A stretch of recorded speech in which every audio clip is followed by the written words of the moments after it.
beautiful June day. Hi, everybody. Fox, those folks at Fox. Busy with TV, probably. All right, great. Nice to see you guys. Again, I take it Tommy took good care of you last week. You will have Tommy again a week from today when I'm with the secretary traveling. So be prepared. You've got a week to prepare, but of course I'll also see you again on Thursday. We do have some announcements here. First of all, over the last few days, Americans have witnessed scenes of lawlessness as radicals in Los Angeles riot to protect criminal illegal aliens. Agitators have attacked law enforcement and shut down freeways.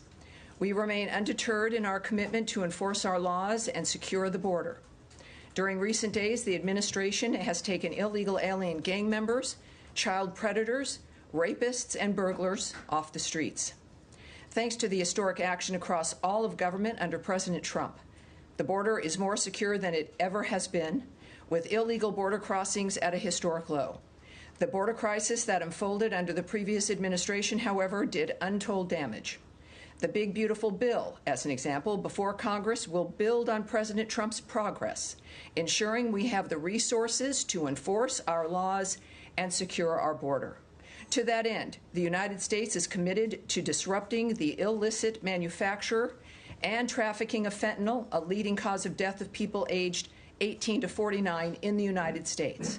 Yesterday, the United States announced that it is sanctioning La Chapitos, a powerful faction of the Mexico-based Sinaloa cartel, along with its two fugitive leaders. The United States is also designating a regional network of Los Chapitos associates and businesses based in Mazatlan, Mexico. This network engages in drug trafficking, extortion, kidnapping, and money laundering.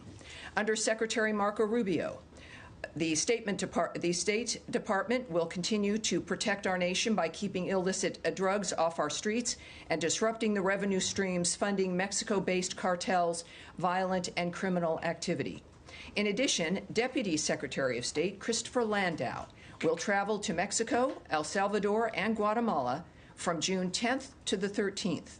As detailed in the trip announcement, quote, in each country, Deputy Secretary Landau will participate in a high-level bilateral engagements to further strengthen diplomatic ties and cooperation.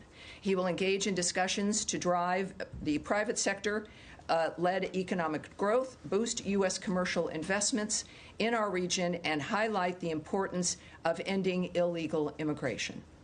In addition, there are additional announcements today, of course. The United States sanctioned 5 individuals and 5 sham charities for financially supporting Hamas under the guise of humanitarian work.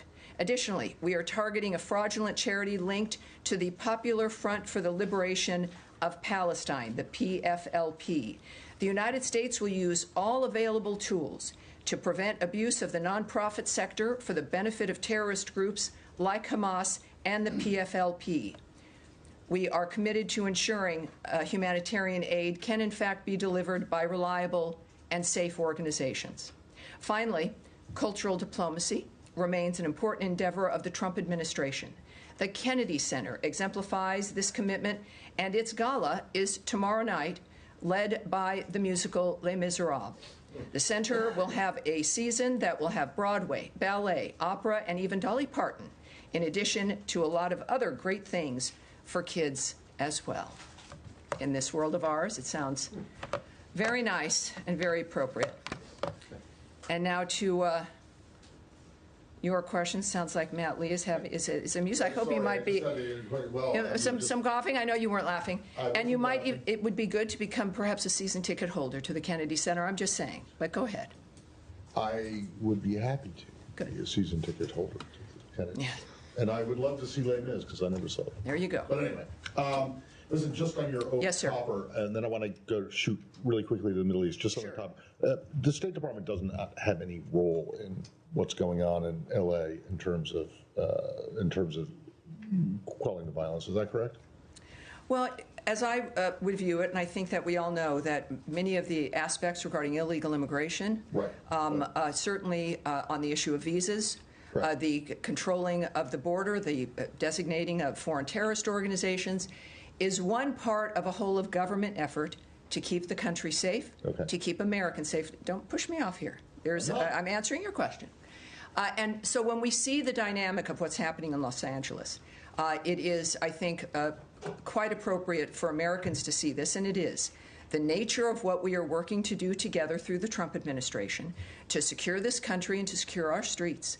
And that means, yes, removing criminal illegal aliens and getting them back to their home countries, and certainly at least getting them off American streets so that Americans can feel safer in their own homes and in their own communities. And so in the midst of that, when we talk about it, of course, it's the State Department, it's the DOJ, it's ICE, it's the Department of Homeland Security, it is the White House. It is a multitude of departments working together to envision and implement President Trump's vision. Okay. Let me yes, sir. Go to the Middle East. So Ambassador Huckabee gave an interview earlier today. I think it was earlier today, maybe it was yesterday, but in which he called into question, or didn't call into question, they basically said that the administration is not particularly interested in seeking a two-state solution for the Israel-Palestinian conflict. And I want to know, I mean, he's been outspoken on this issue in the past, before he became ambassador. But is he speaking on his own, or is this now administration policy that you're no longer so interested in that kind of a resolution? Well, first of all, I'm not going to characterize the ambassador's remarks. I'm not going to explain them or really comment on them at all. I think he certainly speaks for himself. At the same time, of course, ambassadors are there and they're working with their host country. But when it comes to American policy and certainly where the president stands, I'd suggest you call the White House. Okay. Thanks. All right. Yes, Andrea Mitchell. Hi, thank you, Tammy. Let me ask you about part of the potential enforcement of the administration's policies to deter illegal immigration. Mm-hmm. There is reporting of a potential plan to send undocumented immigrants or others who have been detained to Guantanamo, perhaps as soon as tomorrow, while there is a court case pending to rule out Guantanamo as a place to send people, saying that it is not necessary, it is too expensive, and that the conditions are intolerable. But that this would include Europeans from allied countries, countries that would willingly accept deportations of their illegal immigrants here. So what is the State Department's position on whether European illegal immigrants, migrants, who have been detained should be sent to Guantanamo rather than to their host countries, including countries that would very willingly accept them? Do you think that this would damage relationships with our allies? Well, first of all, I can tell you that this entire dynamic, it's managed by DHS, first of all. It's certainly not a dynamic managed by the State Department. I can also say that, of course, it's not new that we are moving criminal illegal aliens to Guantanamo prior. It's not the final destination. It's prior to their being sent to their home country. But when it comes to each country, I'm not going to speak to that. But I would suggest that I have a follow-up. Well, I won't speak to any country when it comes to the illegal aliens, the criminal aliens that may or may not be sent to Guantanamo Bay.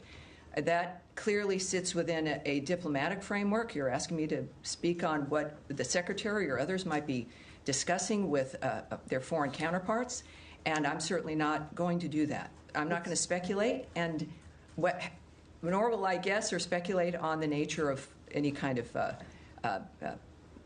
backlash or the impact on the State Department. What I can tell you is that the backlash would be as if we weren't doing our job. State Department and the Secretary has been very specific about our role, which is the vetting of people who are coming here in the first place, removing illegal aliens who are here, criminal illegal aliens, whether they've overstayed their visa, are here illegally entirely. We're very focused on the nature of what the State Department has as its charge. And this is a framework, again, that's, as I just mentioned to Matt, where you've got a whole of government framework. The DHS is in charge of this particular aspect.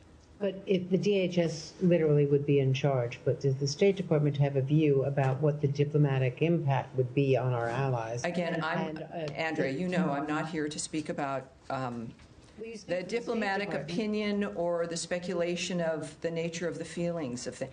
I'm here to talk about the specifics. You're right. You know, the United States has increased enforcement of immigration laws and removal of illegal aliens.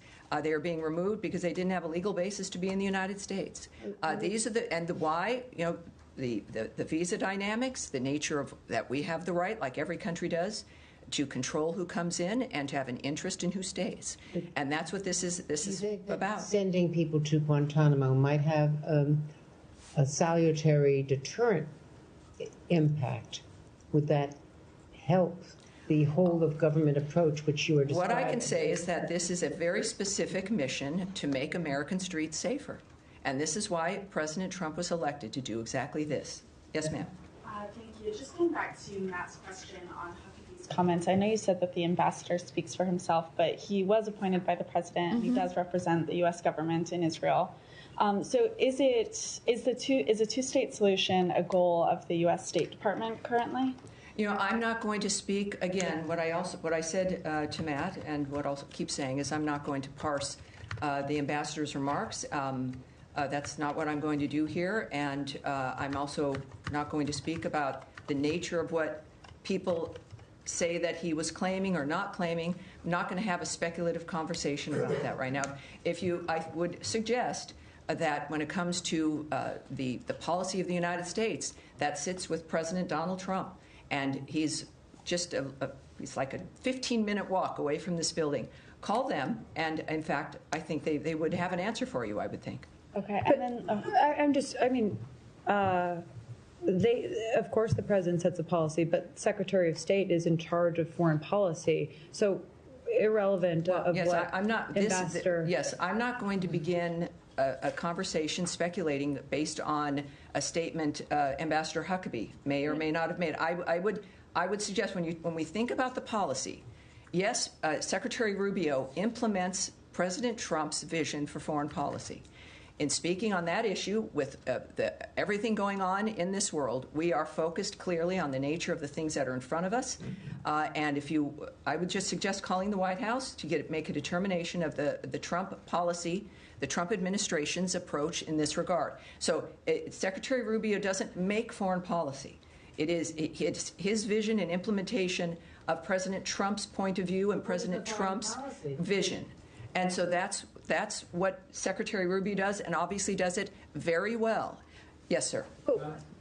What's the vision that he's implementing here, Tammy? I'm not going to begin to speculate or go into this. I'm just not going to go here. Ladies, if you want to speak about the National Security Advisor, also call the White House. Yes, sir. Just to follow up on that issue. Sure. And this will go ahead. Sure, but what we have heard from the president is he wants the United States to take over Gaza, which is obviously one of the occupied Palestinian territories and would be part of a future two-state solution.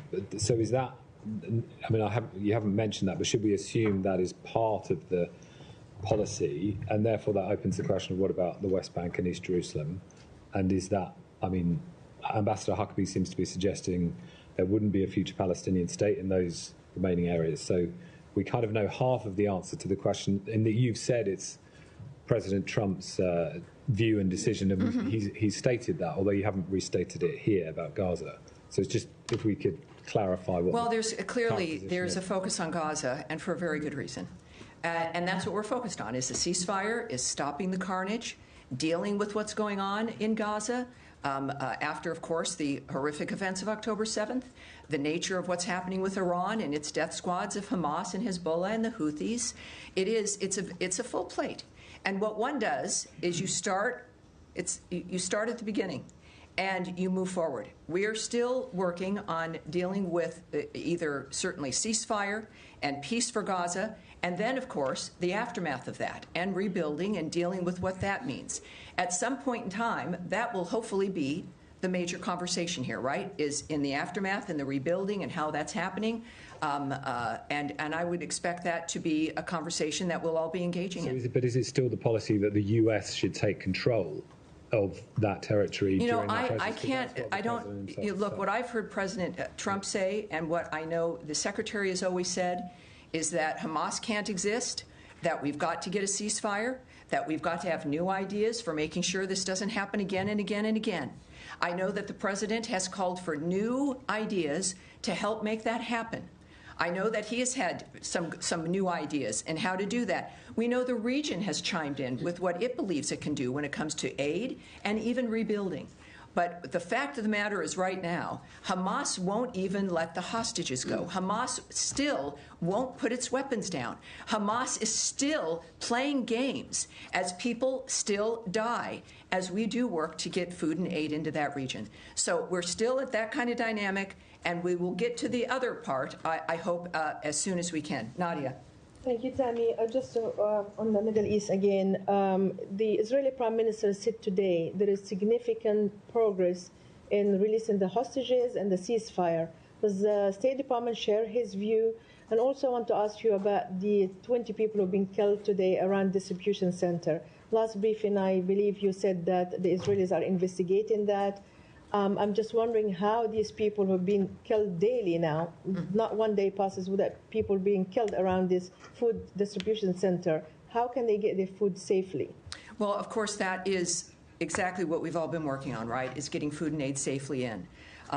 We also know that the UN had a horrible dynamic where they had flour that they report was stolen by Hamas, and that the problems, and as I've said regularly, we all know it's a war zone. It's a war zone led by terrorists who don't care about humanity or the future. Regarding what's happening on the ground there, I would refer you to the IDF in Israel, which continues, of course, to investigate. And in the case of what's being led by the IDF in Israel there, I think that's where you'd need to go in that regard.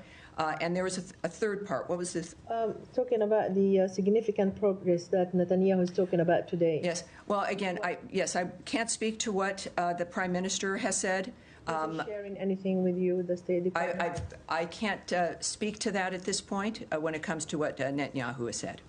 Saeed, yes, and this will be the end for this particular stretch of questions. Yeah. Yes. Thank you very kindly. Sure. Just to follow up on the questions that were raised on the two-state solution and so on. Sure. Now, we know that President Trump in his first term came up with the deal of the century, which spoke almost in details about his vision. Let me ask you this. Now, there are 5.5 million Palestinians in between Gaza and the West Bank. And I want to ask you, if there is no position of the State Department at this time, because the State Department has always... What I said was I was not going to speak about the issue. I did not say there was no position, sir. Okay. All right. Be very careful, because I'm not going to have you put on the record something that is entirely not true. Okay. And I want you to proceed with that in mind. Okay, I take it back. I wanted to ask you, what do you consider the Palestinians in the West Bank? I mean, I will not provide to you, Mike, what I consider. Are they under occupation? We are not going to. I will not. Look, it was nice to be able to call on you, Saeed. I'd like to be able to have a question that I can answer, but you're asking me to speculate. Okay. Right. I would say, I will just reiterate as we move on to another issue, is that President Trump is a man who understands and is working, really is committed these 5-6 months to being a peacemaker and to changing things that people have not been able to change for half a century. Right. And he is determined to do it. He cares about everybody. He cares about the people of Gaza. He cares about the Israelis. He cares about Jews. He cares about Christians.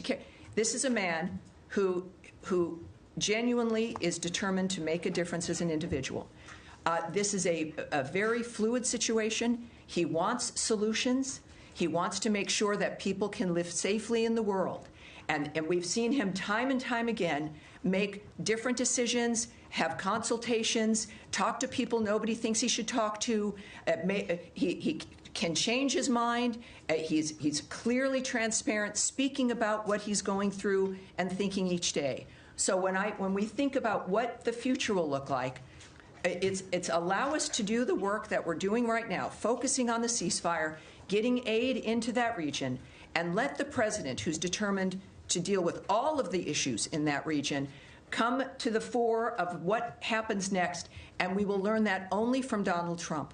All right, so is this other than the Middle East? Where else are we going?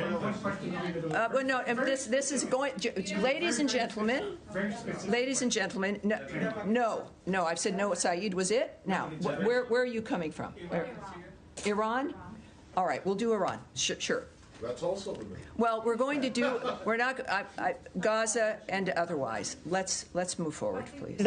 There was just confusion because the two-state solution has undergirded U.S. policy for the past several decades. But I understand that is a question to address to the White House. Yes, it's for the White House. It's for the future. I will not be commenting from this podium today. And this is, again, we've got so much more on let's just move on, please. Iran? The question on Iran is there's been conflicting messages about whether and where and when a sixth round of talks with Iran may take place. Is there clarity on that from the U.S. perspective? I don't know if you would consider it clarity, but I can say a few things. The president, I think, he noted that something would be happening soon this week. I think that what I can just reiterate here is that we would hope and expect that there would be new additional talks, and that in fact they would be soon. But beyond that, I have nothing to preview. But in similar situations, when we believe that it would be soon, it in fact ended up being soon. Right. The Iranians have concretely said Sunday in Oman. So if that is not the U.S. understanding, then I can't comment on that. Again, the president mentioned a different day. I think that there are individuals involved, obviously, who are working on this, and there will be a final determination, and we will hear about it when that determination is made. Okay. In that context, just very quickly. One more follow-up, and then we'll go on. Thank you. Well, just because the president also had mentioned that this week, would be the sort of 2-month deadline for reaching a deal with Iran or not. When is it determined that those talks are a failure and you don't progress to future rounds? Well, the president makes that determination, and the people involved. As I've mentioned before, if you think that think about the deadlines, or even as the secretary has said on another situation, that it would be a matter of weeks. The funny thing about negotiations and discussions is that things happen, and that there are conversations, and progress is sometimes made. Not tremendous progress, but enough to keep going. So it is not. It is a dynamic as it would be with any diplomatic consideration, that negotiations are meant to move things forward. And the good news is that, in fact, it would appear that things are moving forward, and that's what we all want. All right. Yes, sir. Thank you, Tammy. Moving to Ukraine, if I may. All right. Now, let's one more. Now we're thinking of Lebanon and the other elements of the Middle East. Did you have something, sir? Yes, you. All right. Iran follow-up. All right. So President Trump also said something about Iran that was quite interesting yesterday during the roundtable. He said that Iran has been helping with the ceasefire negotiations in Gaza. Are you able to shed any light on that? No, I can't. Refer you to the White House in that regard. All right. Lebanon, yes, sir, right there. Thanks so much. Yes. Ukraine has been under massive drone attacks, particularly Kiev last night. Given that, Ukrainian president said publicly that they have been asking for permission from the U.S. To purchase air defense systems that they can mitigate Russian attacks. Why wouldn't the U.S. let them purchase air defenses, much needed air defense systems? Well, I can't speak to the details of purchase decisions or negotiations about what we're going to allow to be purchased by an ally. That is the Department of Defense, effectively. What I do know is what the President has said and what the Secretary of State has said in a number of venues is that we certainly, and we've been Ukraine's biggest supporter and defender, literally, is that we want them to have surface-to-air missile protections, right? We want them to be able to deal with incoming missiles. We know that it's been discussed about our European partners who have those systems from us to get them to Ukraine. There's a number of different negotiations and aspects involved in this kind of dynamic that does not involve the State Department. It's about munitions and purchasing and all of that. What I do know is that we are doing and continue to wish to do as much as we can.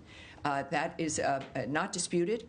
And I understand the Ukrainians, who are great friends of this country and have done, there's no disputing the bravery and the commitment of the Ukrainian people. If that was ever in doubt or questionable, this war and how they've defended their nation has dispelled any of that.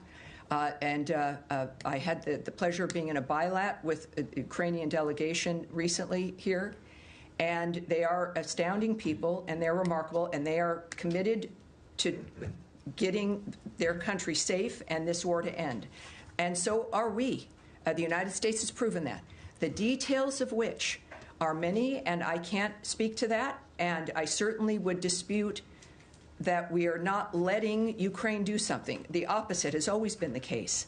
Our goal is to make sure that this war comes to an end, and we've continued to focus on that. On that line, I would appreciate if you help us clarify, reports that the United States has redirected some of the promised defensive weapons from Ukraine. Well, supposed to go to Ukraine, but they redirected to the Middle East. Is that accurate? I can't speak to that. That is not something that, whether it is or is not happening, it's a decision that is clearly one based in national security if it's happening, and certainly a diplomatic framework that, if a decision has been made, is not something I'm going to remark on here at the podium. All right. That's going to be it. We're moving along here. I want to get as many people as I can in today. Yes, sir. Last week, Pakistan's all-parliamentary delegation led by Bilawal Bhutto Zardari was here. Did he had any meeting in the State Department, and also has U.S. received any commitment or assurance from Pakistan that they will stop taking, they will take action against terrorists working from this? Well, I can tell you that State Department officials, including Undersecretary for Political Affairs Alison Hooker, met with the Pakistani parliamentary delegation during a visit they had to Washington last week. She reiterated U.S. support for the ongoing ceasefire, as you might imagine, thank God, between India and Pakistan. They also discussed important issues to the bilateral relationship, including counterterrorism cooperation. So that meeting occurred. We also know that Deputy Secretary Landau met with the Indian parliamentary delegation last week, and he also reaffirmed the United States' strong support of India in the fight against terrorism and strategic partnership between those two countries. Did you receive any assurance from Pakistan that they will take action against terrorists? I am not going to discuss the details of those conversations. All right. Yes, ma'am. Thank you, Tammy. Do you have any updates on the temporary pause on scheduling new interviews for student visa applications? Is that still in effect? I can tell you, of course, and that's a good question because there's so many other conversations about visa restrictions. I do believe that we are in the process, and I don't know if, Tommy, we might have to take this back, I know last week that we were in the process of indicating that it would be very soon and that people should start looking for those spaces to open up regarding appointments. Nothing has changed in our encouragement still of people to apply for those student visas. This was a matter of making sure that the process that we were expecting of consulates and embassies was proper when it came to what we expected them to be able to vet for. And that process, we were told, would be rapid. And I think at this point, what I can reassert here is that people should watch for those spaces to be open, should continue to apply. This is not going to be a lengthy or an ongoing dynamic. It was meant for a specific, almost an administrative adjustment. And I would hope perhaps we can go back and get more on this, but I think that that's where it stands, and perhaps on Thursday I can get even something more specific for you on the record. And another reminder to the people watching at home, when I say we're going to take something back, it means that we're going to get an answer to that question for the reporter and get it right back to them as well. And so that'll also help us for the next briefing also. Afghanistan, yes, ma'am. Afghanistan. Afghanistan. Thank you, ma'am. Thank you. Let's keep this in order, please. Let's go ahead. Thank you so much. Thank you. As you know, Afghanistan situation is still critical, but different people, different diplomats like Zal Khalil, the former ambassador in Iraq and Afghanistan, he has a positive idea. But unfortunately, yesterday there was a war started, and Taliban claimed that this is from the ISIS. Number one, do you think it's still ISIS is still active in Afghanistan? And my second question is still some Afghan who was SIV and P1 or P2 left behind in Afghanistan, Pakistan, Iran. Do you have any update for them to come to the United States, please? Well, first, I can't speak right now on the internal dynamic of what's happening in any problem between people or claims about ISIS being active and violence that was ensuing. But let's take that back and see what that is. I do know that for the visa restrictions and Afghanistan, that there is, for the SIV visas, the proclamation that was used announcing this states that Afghan special immigrant visas are accepted. I'll say exempted from the suspension of entry to the United States. Consular processing of Afghan SIVs, including Afghan SIV interviews, continues at U.S. embassies and consulates around the world. All right. Yes, sir. Thank you. Me? Yes, you. Yes, sir. You. Yes, thank you. All right. If we're going to have disruptions, we're going to let's stop this if we could, Heather. Let's move, please. Let's get. We will remove you if you are not silent right now. So we are going to be respectful to your fellow journalists, and thank you very much. Thank you very much. Yeah. Now we will go. Thank you, sir. Thank you very much. As you know, the Iraqi federal government has cut the budget and salary of the Kurdistan region. Have you addressed this issue with Baghdad? What is your position on the matter? And I have yes, we're aware of this. We are aware of this. And we urge Baghdad and Erbil to resolve their issues through constructive dialogue consistent with their constitutional responsibilities. Resolving the salaries issue quickly sends a signal that Iraq is creating an environment in which U.S. companies would want to invest.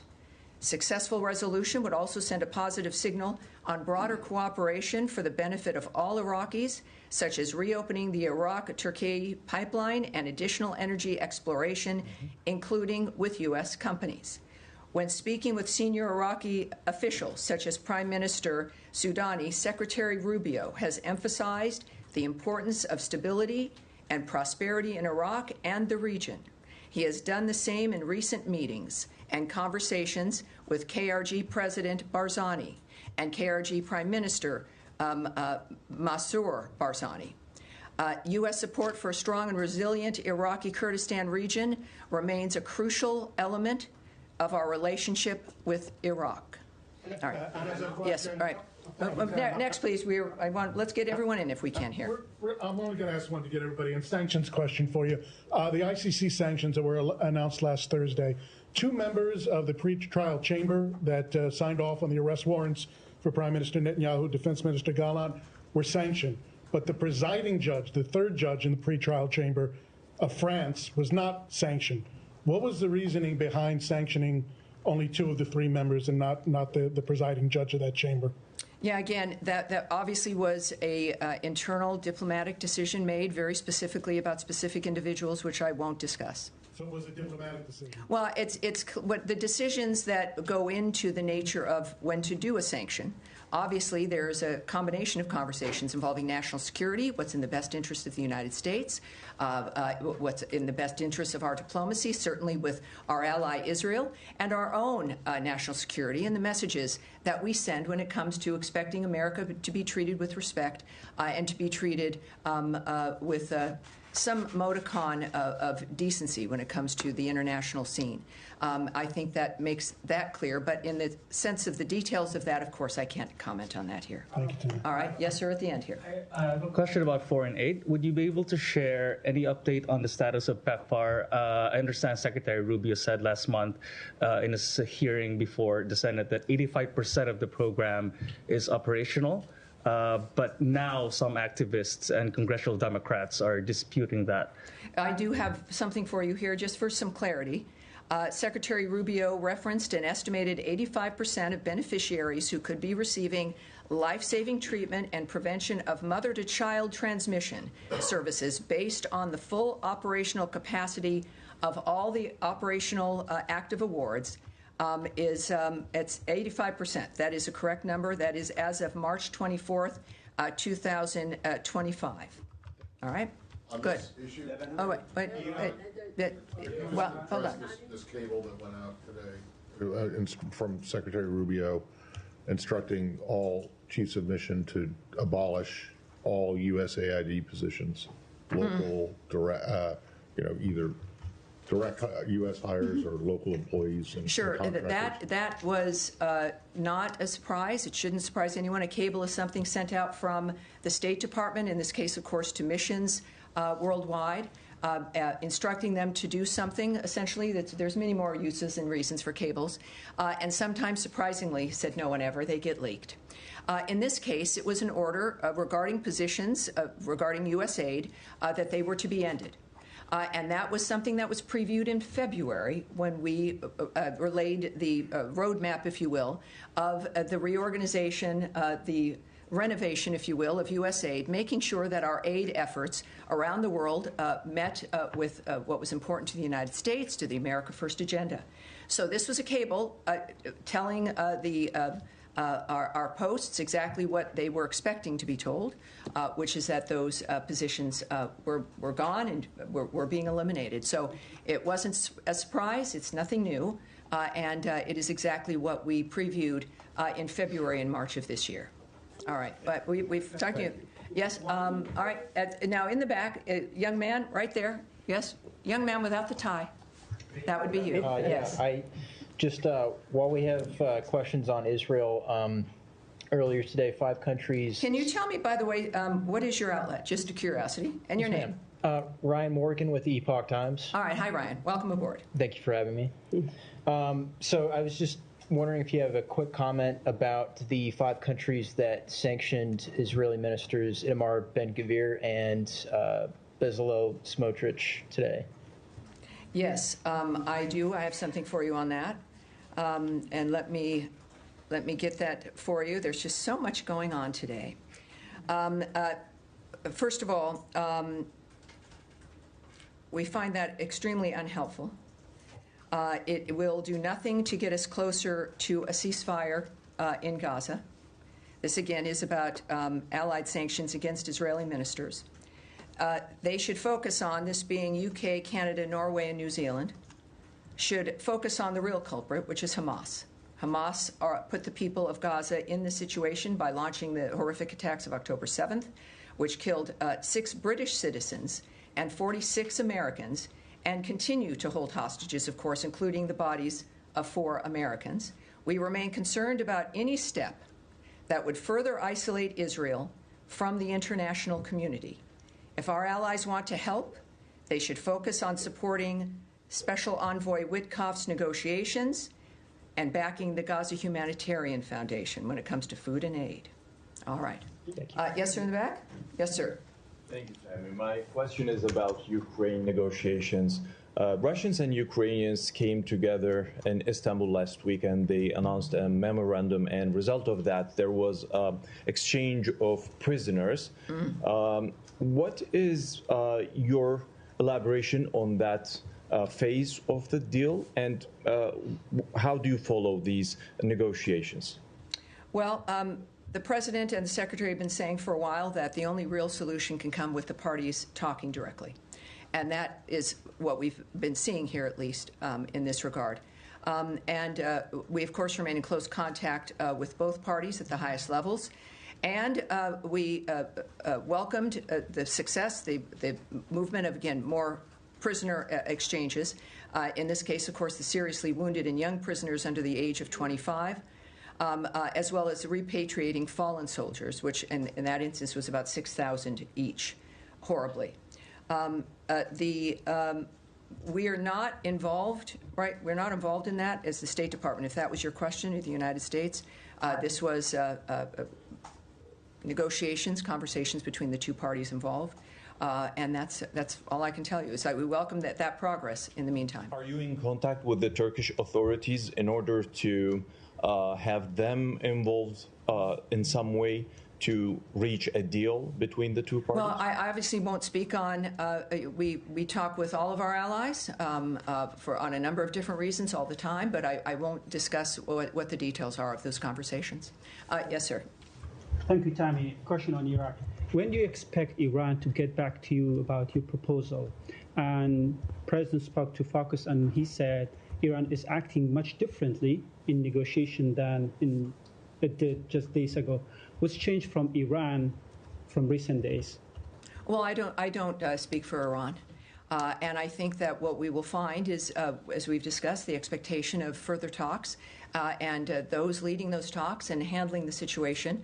I would hope, as we all do, that we can finally have some answers and some agreement when it comes to the situation. On Iraq, you said that you are encouraging both Erbil and Baghdad, the Kurdistan region of Iraq and Baghdad, to solve the issue over the budget. Are you engaging with them? There are reports that recently the U.S. charged the affairs to the Iraqi embassy in Baghdad. He met with the Iraqi prime minister and he put direct pressure on Iraqi prime minister to solve this issue. Now the Iraqi officials saying that we are getting heated from the Washington to solve this issue.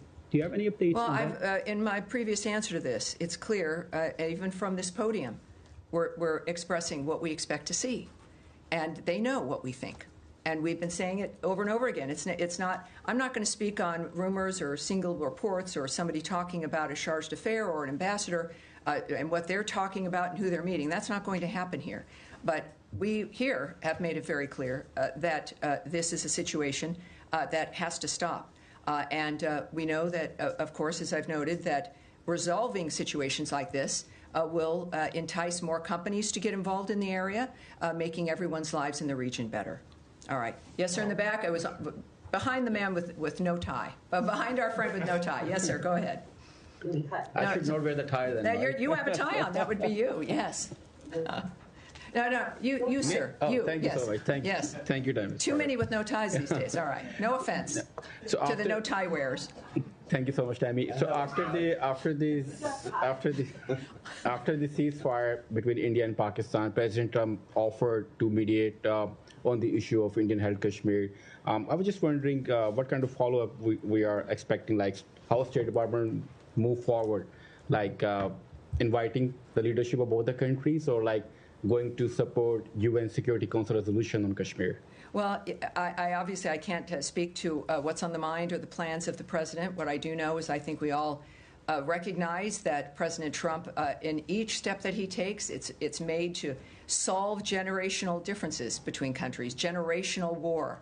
So it shouldn't surprise anyone that he'd want to manage something like that. He seems very much to be, and not just seems, but he has been the only one to bring certain people to the table to have conversations that nobody thought was possible.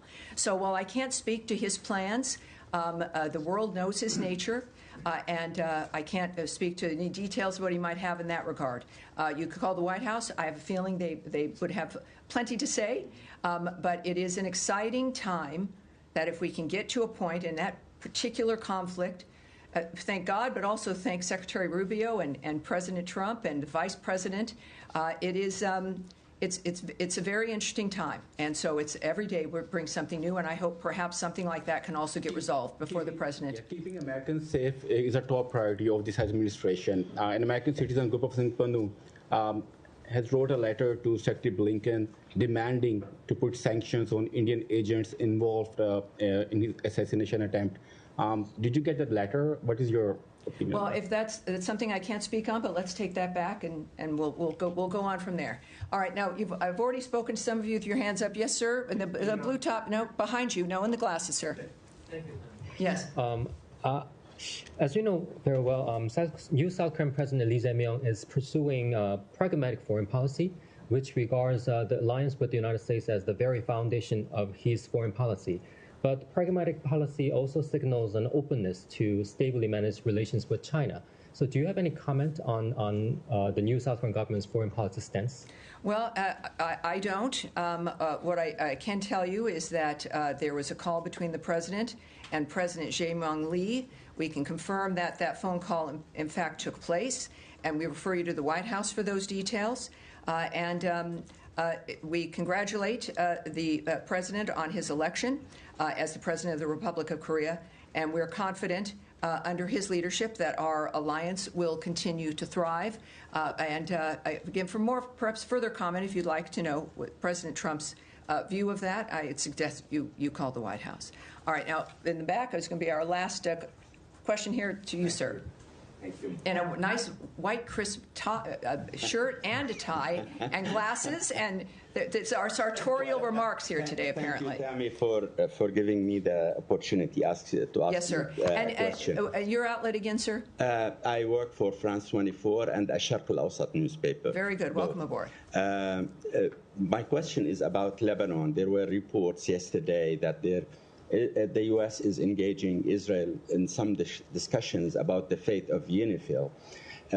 Would you please shed some lights on what do you think regarding the situation of UNIFIL in southern Lebanon, and what do you expect from UNIFIL and from the Lebanese government? And also, I have a question whether you would confirm that Ambassador Tom Barak will visit Lebanon next week. Thank you. All right. Well, for the first part of that, we'll have to take all of that back. I know that quite some time ago, we discussed this here at the podium, but as we also know, time changes things, and I want to make sure, I don't want to repeat to you the nature of what we were saying months ago. So let's go back and we'll get those answers there. Regarding Ambassador Barak, he is, of course, our ambassador to Turkey, and he's leading the way in our effort regarding Syria and giving them a chance to make a difference and to move into the future. I think we can get a good answer from the ambassador about his plans regarding any travel. I'll do my best for you in that regard. But he's a busy guy. We had him here last week. He spoke to many here. In general, off the record for like a meet and greet. But he's a man who clearly is making a huge difference. We expect more from him, and we'll get back to you with his travel plans in the end. A quick follow-up sure. on the fate of Miss Morgan Ortagus, because there are a lot of rumors. Well, that means, boy, I can see myself answering this question. Yeah, but said no one ever. I know you answered without answering the question before. Well, but, I will not answer rumors? without not answering. No, first of all, I will not speak about personnel dynamics. I'm certainly not going to address rumors surrounding those, any personnel dynamics here regarding anyone. And I'm going to leave it at that. All right. Thank you, everyone. Great job. I'll see you on Thursday. Thank you very much.